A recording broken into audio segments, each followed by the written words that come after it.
שמי שמעון צ'אושו, אני מאמן בכיר ומדריך מוסמך של לשכת המאמנים. ברוכים הבאים למפגש שלישי, הראשון בכל חודש. זה איזושהי מסורת שהתחילה לפני 4 חודשים. שכל יום שלישי של הראשון בכל חודש, יש מפגש עם מדריך מוסמך, עם סופרוויזר, שמעביר נושאים ומעביר מפגש. המפגש יתחלק ל3. בראשון אני אתן לכם הרצאה בנושא שיווק עצמי ומחירה. יהיה לכם קצת כלים, אתם מאמנים, אתם רוצים לקוחות, שיהיה לכם קצת כלים איך לשווק את עצמכם. בחלק השני אני אעשה אימון 1 על 1 עם מתנדב מכם, מי שרוצה להתנדב מוזמן. נעשה את האימון בסביבות 40 דקות, נעשה עצירה של האימון, ואחרי זה נעשה סופרוויז'ן על האימון עצמו. אז הערה קטנה, אני לא עומד ומרצה, אני תמיד שואל שאלות ואתם עונים תשובות. לפני שנתחיל אני רוצה להגיד תודה לערן הלוי, זה המקום שלו, מרכז אוריאל. זה מרכז שנותן קורסים, העשרות, הכשרות בתחום ההקשבה, מעגלי הקשבה, ומי כמונו מאמנים יודעים שההקשבה זה הכלי מספר 1 שלנו. אוקיי. אז אני רוצה להציג את עצמי, ואחרי זה ניכנס לנושא הזה של השיווק. אני בן 50, נשוי פלוס 3, גר פה ברמת ישי, והיום אני מנחה בבתי ספר לאימון.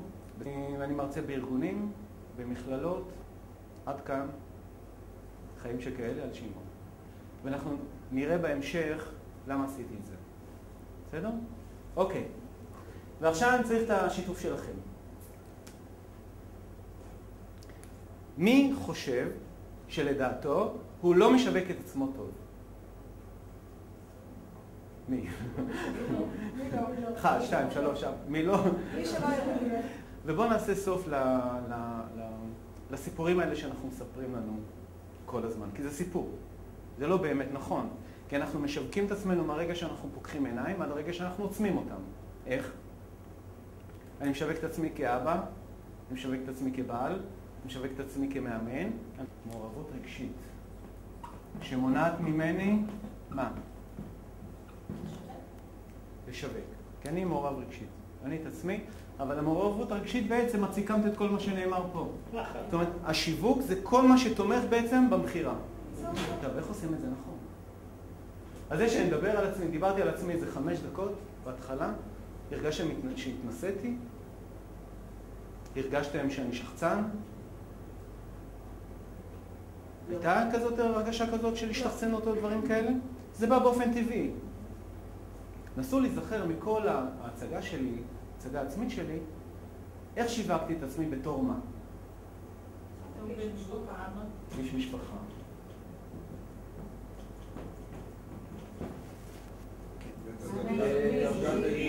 מאמן זוגי, מאמן אישי, דרגה באימון, מנחה בבתי ספר לאימון. מה דעתכם על ההצגה העצמית הזאת? מה? ארוכה. חלק לא מקדם את קבלת ההחלטה. חלק לא מקדם את קבלת ההחלטה, תכף נראה איך.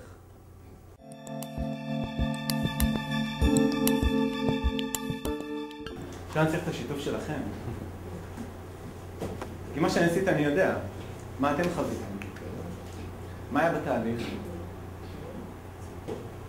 אני מדבר על התהליך האימוני שהיה. זה הכל. כן, זה. אולי? זה. אני חושב שאחד הדברים שאני הכי נהניתי, ואולי, אני לא יודע, את יכולה אולי לספר, מה שאפשר לה לצאת מהעמדה הסגורה, זה שהיה חוסר שיפוטיות מוחלט. זאת אומרת, כשהצגת לה את הדברים, לא היה ממקום שיפוטי, לא היה ממקום של את לא בסדר, שאת לא רוצה את אמא שלך, אלא זה בסדר, מותר גם לכעוס, וזה בסדר גם להמשיך לכעוס.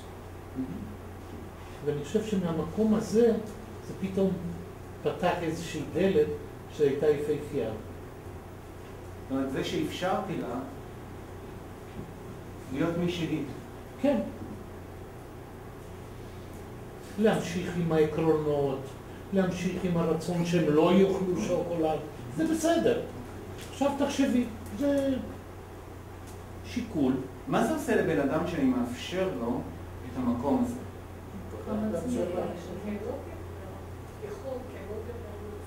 ביטחון עצמי, ביטחון עצמי. ביטחון עצמי שלו עולה. שהוא בסדר, השקט שלו עולה. אני הולך למקום שאתה הלכת לערכים, כדי לראות מה קורה שם.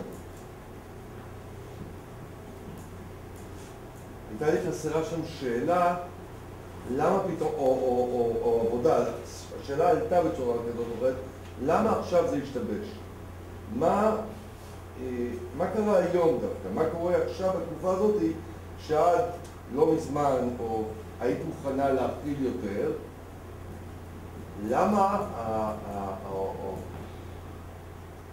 למה המכל מלא? ממה הוא מלא?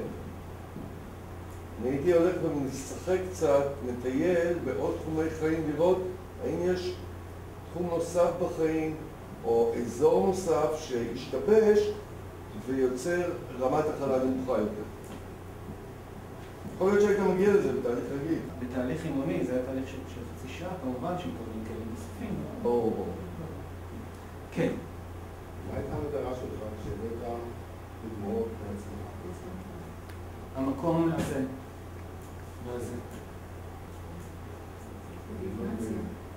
אני יכולה להגיד מה אני הרגשתי כשאתה שיתפת? כן. שאני יושבת מול מעניין והוא משתף לי ברמה הכי פשוטה, זה נותן הרגשה שאני נורמלית. אם הוא עובר בדיוק את מה שאני עוברת בחיים שלו, אז אני נורמלית. וזה סוג של אישור למצב שאני נמצאת. הכי פשוט. הזדהות. זה לא בדיוק הזדהות. זה לא מקום של הזדהות. המקום של לאפשר בחוסר שיפוטיות. זה המקום שלי. כן. אני על אותו עניין דווקא רוצה להעלות שאלה שאני מתחבטת בה באמת. אני הרגשתי שממש כמעט לאורך כל האימון כן הבאת את עצמך במקרים אישיים, ואני תמיד שואלת את עצמי גם בתהליך האימון שאני עושה, עד כמה אני צריכה להביא את עצמי במקרים. אני יודעת שבתחושה שלי, גם כאן וגם כשאני עושה את זה, שאני מראה או קשת, זה נותן איזשהו אישור למתאמן שזה בסדר. כי כמו שאנחנו מחזיקים דמויות סמכותיות, אז גם אותו מתאמן, הוא מסתכל באיזושהי צורה למאמן. אבל השאלה עד כמה להביא. עד כמה לשתף. התשובה היא חד משמעית, יש איזו תשובה חד משמעית, עד כמה שאת רוצה לשתף. לא, כאן אני לא מסכים. זה עדיין ממקום, ככה אני רואה את זה, כן? כי יש מקומות שאני משתף הרבה יותר ויש מקומות שאני משתף פחות. תכף נשמע למה לא מסכימים, כי אני מסכים גם עם מי שלא מסכים, בסדר? זה עוד פעם, זה כל אחד עם המקום שלו. לדוגמה, אני לא אשתף במפגש ראשון. אני אשתף אולי במפגש חמישי-שישי, כשאני בונה ביטחון עם הבן אדם, בונה אמון, בונה זה, הוא כבר רואה בי איזשהו מקום שיכול לתת לו כלים, כי אם אני בהתחלה, במפגשים הראשונים עושה את זה, אז הוא אומר, רגע, מה אני עושה איתו? בסדר? אני יכול לעשות את זה במפגש חמישי, שישי, זה כן. אבל פה היא כבר מאמנת, אז קיצרתי תהליכים. כן, זהו. אני חושב שכל מה שאני עושה בתהליך אימוני, הוא צריך להיות ממוקד מטרה. זאת אומרת, מה אני רוצה להשיג בזה? האם השיתוף הזה יגרום משהו? אני למשל פעם לא הציע אפשרויות למתאמן. אני מנסה לשאול יכול להיות שזה בדרך זמן קצר, אבל אני מנסה לבדוק ממנו את האפשרויות, כי לא בהכרח האפשרויות שלי, האפשרויות שלו. כמובן שזה... כאילו שאלה חוסמת. כמובן שזה שלב ראשון, לשאוב ממנו, ברגע שהוא נתקע אני מציע. ותמיד שימו לב להצעה, אף פעם לא אומר, זה ככה, תמיד אני אומר, תמיד את יכולה לבטא, תמיד את יכולה לסתור, ואותו מתחברת, תגידי לי, אנחנו לא נלך שם. אני תמיד מאפשר לצד השני לא להסכים איתי. תמיד. עוד שאלות. ובדקת, כל הזמן בדקת איך את מקבלת. כלומר, כן הצעת פרספקטיבה וניסחת את זה כעוד פרספקטיבה, שזה אחת המטרות המשמעותיות של אימון. כן. ובדקת איתה איך זה נחת אצלה. ונתת לו את הרשוב, שזה עבד. ובהתאם לזה, שהמדריך מאוד חושבת שזה מועיל ויעיל וקדם. לתת לו סביר. כן, כי אנחנו מביאים את עצמנו, כמו שנאמר קודם, וככה היא נתרמת מהניסיון שלך בפרספקטיבה. וגם בכלל כל הפלואו הזה של עזרת לה בסיפור שהיא מספרת לעצמה סביב הקשר עם אמא, שינית לה את השפה. זה כבר לא מחרפנת אותי, יש לה פה הרחבה. יש התנגשות של הערכים, וכל הנושא של ספתאות, פתחת לה פה צוהר מאוד משמעותי בעיניי. שאולי בשבילה, בשביל להיות סבתא, זאת הגשמה עצמית, בשבילנו כנשים מודרניות, אנחנו אומרות, טוב, אני אהיה סבתא שיש לה גם דוקטורט וגם קריירה וגם נכון, אבל בשבילה, מאיפה שהיא באה, מה שסיפרת, זה מדהים. ואיזה מוטיבציה, ואיזה קריירה היא עשתה מזה. אז לדעתי זה מקסים, ומאוד בפשוט הזה, אבל היה פופלו, ממש רשמתי לי כאילו, והיא קצת נתקעה מהערכים, אז ידעת ככה לשלוף כלי, יעיל, מהיר, איך נדבר על הערכים? לא ילבשת לה בכוח איזשהו ערך. והגיעה למשהו במילים שלה, ממש התעקשת. המילה שהיא רצתה. תכף נדבר על הערכים. כן. אני רוצה לשתף משהו, כי לי הייתה תחושה שנפל לה סימון גדול כששאלת אותה לעניין של הרווח באקסל. שבעצם אז היא הבינה, שאז בעצם כאילו הבנת שהכעס שלך עליה, על החטיפים, הוא בעצם לא כזה נורא, לעומת הרווח הענק שיש גם בזמן הפנוי שלך, גם בליון. זה ממש בדיוק לא שדיברה. כן, נכון, זה ממש היה בשלב הזה של הרווח באקסל. שאלות? עוד הערה, אני חייב לציין איך שהתאמת את עצמך אליה בתקשורת, שבהתחלה היית מאוד מקשיב, לקחת מעט מאוד נפח, ואחרי זה התאמת את האנרגיה שלך אליה, מאוד אהבתי את העלייה ברמת אנרגיה שלך כדי להיות יחד איתה בפרויקט. זה נראה טכני, אבל אני מאוד אהבתי את ה... לא, זאת אומרת, זה כאילו אני אומר שזה טכני, זה לא... זה יוצר פתיחות. אני קצת אספר איך אני עובד עם ערכים, בסדר? אני מאמין גדול מאוד מאוד מאוד מאוד שבן אדם מתיישב מולי, בעיניי זו רק סיבה אחת, אין סיבות נוספות. סיבה אחת שהערך המוביל אצלו לא בא לידי ביטוי במקרה הטוב, נרמס במקרה הרע. בסדר? זו תפיסת העולם שמפה אני מתחיל לאמן. מפה ממש אני מתחיל לאמן, שהערך המוביל שלו לא בא לידי ביטוי. ולכן סופר חשוב בעיניי, כן? כל אחד מאמן בשיטה שלו, סופר חשוב בעיניי למצוא את הערך המוביל אותו בחיים. לא שניים, לא שלושה, אחד. ואני אסביר גם למה. בסדר? כי ברגע שיש לי ערך מוביל, אני מפה מגיע לאיך הוא בא לידי ביטוי.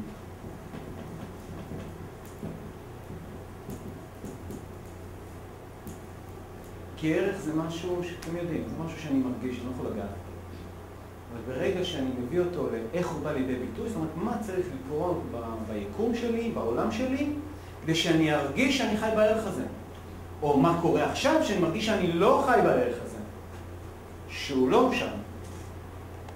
וזה כלי נהדר למיליון דברים.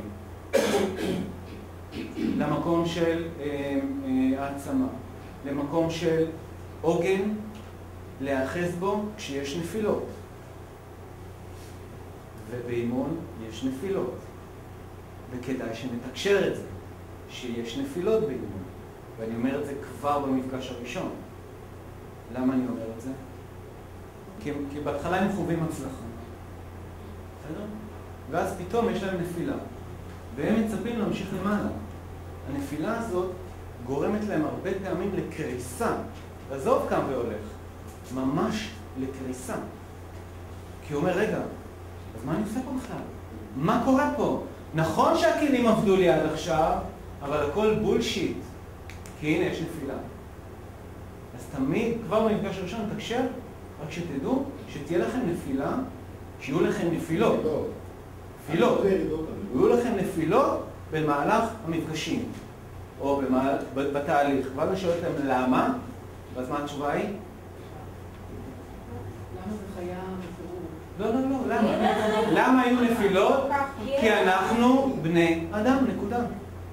זה הכל, אנחנו בני אדם, זה הסיבה שיהיו נפילות.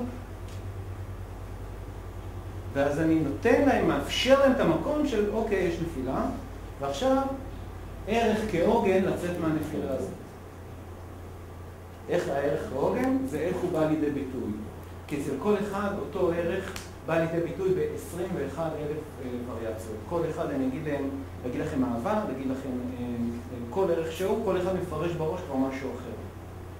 נכון? אז מפה איך הוא בא לידי ביטוי, ובאמת גם שאלתי אותו. אוקיי, הבנו הגשמה עצמית, עכשיו בואי תסבירי לי איפה זה, למה זה לא קרה.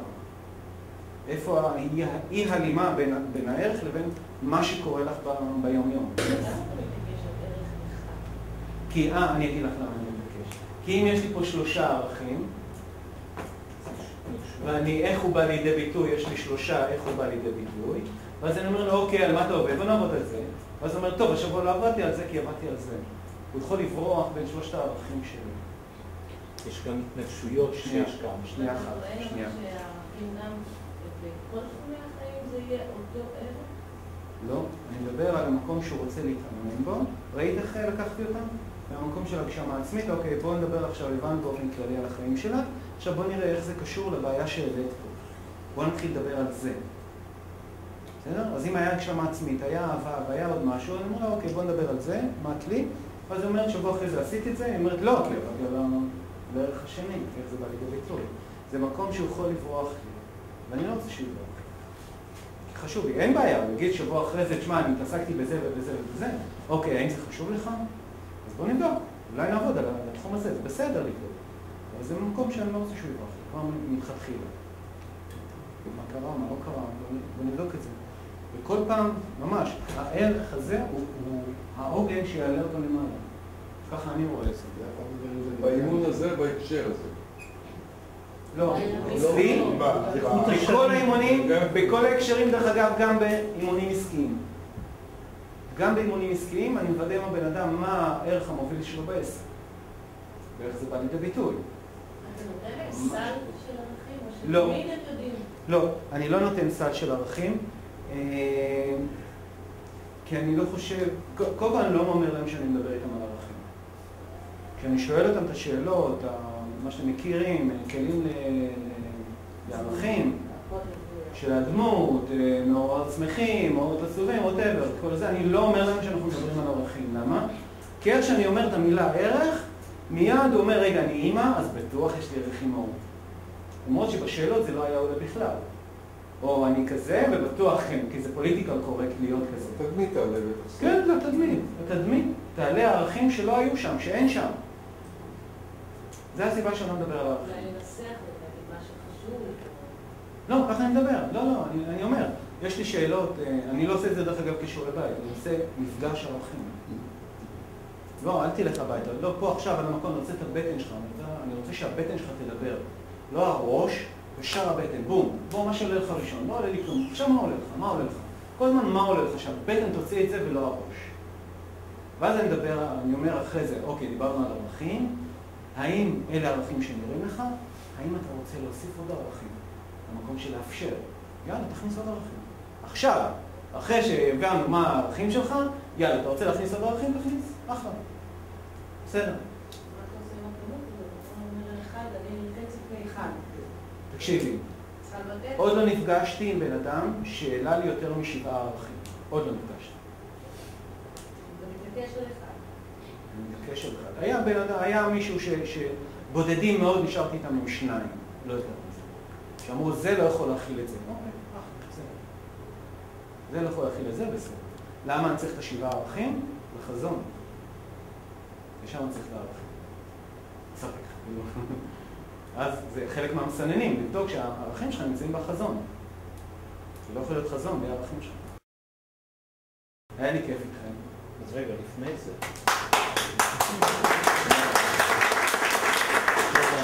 אני רוצה משהו לומר לך. כן.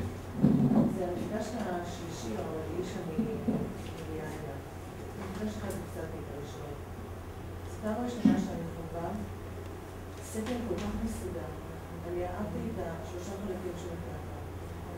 הייתה לי הרגשה שאתה לא מתקמצן עלינו, שתודה בנדיבות ובנכונות באמת להעניק. ממש, זה להגיע עוד יותר לתוכן. קודם כל תודה. אוקיי. אני אגיד לך, אצלי המוטו בכל מפגש זה לתת כלים מעשיים לאנשים שנמצאים איתי במפגש.